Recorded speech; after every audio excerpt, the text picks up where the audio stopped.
बहुत प्राचीन काल की बात है, जब संसार का संतुलन डगमगाने लगा था। अधर्म बढ़ रहा था, असुर शक्तिशाली हो उठे थे और देवता भी संकट में आ गए थे। तब स्वयं भगवान विष्णु ने संसार की रक्षा हेतु एक अद्भुत अस्त्र का सृजन करवाया, सुदर्शन चक्र। विश्वकर्मा ने सूर्य, अग्नि, वायु और अंतरिक्ष की दिव्य शक्तियों को समेटकर इस चक्र का निर्माण किया। ये चक्र तेजो में था, उसकी गति प्रकाश से भी तीव्र थी और उसकी धार से कोई भी असुर बच नहीं सकता था। भगवान विष्णु ने इसे अपने हस्तकमल में धारण किया और समस्त ब्रह्मांड को विश्वास दिलाया कि जब भी अधर्म बढ़ेगा, ये चक्र न्याय की स्थापना करेगा। समय बीतता गया।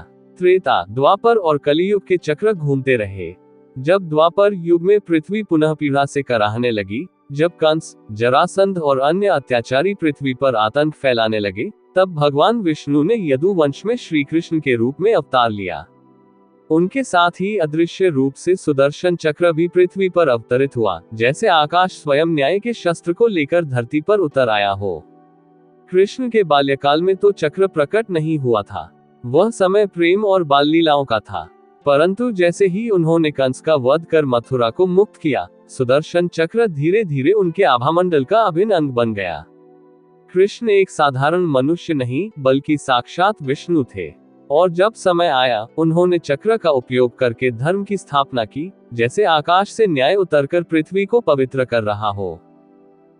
शिशुपाल वध की कथा। राजसूय यज्ञ का आयोजन हो रहा था। समस्त भारतवर्ष के राजा युधिष्ठिर के आमंत्रण पर एकत्र हुए थे। सबने विचार किया कि यज्ञ में सर्वप्रथम पूजा किसकी की जाए, और सभी ने एक स्वर में भगवान कृष्ण का नाम लिया। परंतु शिशुपाल, जो बचपन से ही कृष्ण से द्वेष रखता था, ये निर्णय सहन नहीं कर सका। उसने सभा में खड़े होकर श्री कृष्ण का भयंकर अपमान किया, उन्हें भांति भांति की गालियां दी और लांछन लगाए। पूरी सभा स्तब्ध थी, पर कृष्ण शांत थे, क्योंकि उन्होंने शिशुपाल की माता को वचन दिया था कि वे उसके 100 अपराध क्षमा करेंगे। किंतु जब शिशुपाल ने सीमा लंघ दी और उसका अपराध संख्या पार कर गया, तब श्री कृष्ण ने गंभीर स्वर में सुदर्शन चक्र का आह्वान किया। एक तेज प्रकाश के साथ चक्र उनके करकमल में प्रकट हुआ और देखते ही देखते सभा के समक्ष शिशुपाल का शीश काटकर उसके शरीर से अलग कर दिया। सभा में धर्म की जय जयकार गूंज उठी। उस दिन समस्त राजाओं ने देखा कि अधर्म चाहे कितना भी उग्र क्यों न हो जाए, धर्म का चक्र उसे पल भर में समूल नष्ट कर सकता है। जरासंध के अंत का रहस्य। मगध का राजा जरासंध अपार बलशाली था। उसने अनेक छोटे छोटे राजाओं को बंदी बनाकर कारागार में डाल रखा था। कृष्ण जानते थे कि युधिष्ठिर का राजसूय यज्ञ तभी पूर्ण हो सकता है जब जरासंध पराजित हो।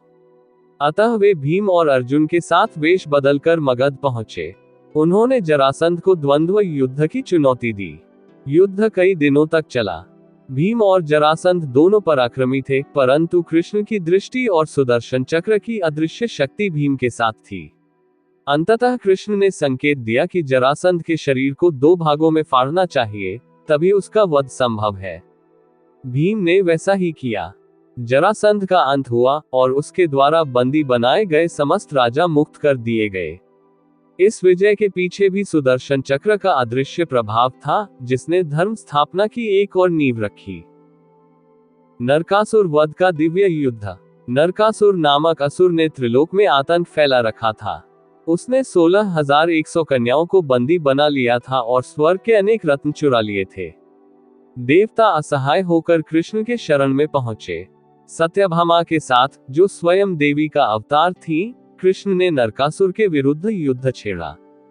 युद्ध भयंकर था। नरकासुर के पास अनेक वरदान थे, वह साधारण अस्त्रों से मारा नहीं जा सकता था।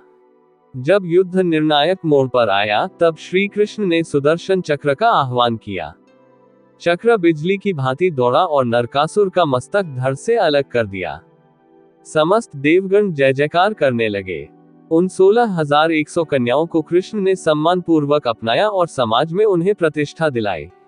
इस घटना ने सिद्ध कर दिया कि धर्म की रक्षा के लिए सुदर्शन चक्र परम अस्त्र है। महाभारत युद्ध और सुदर्शन चक्र का अदृश्य प्रभाव।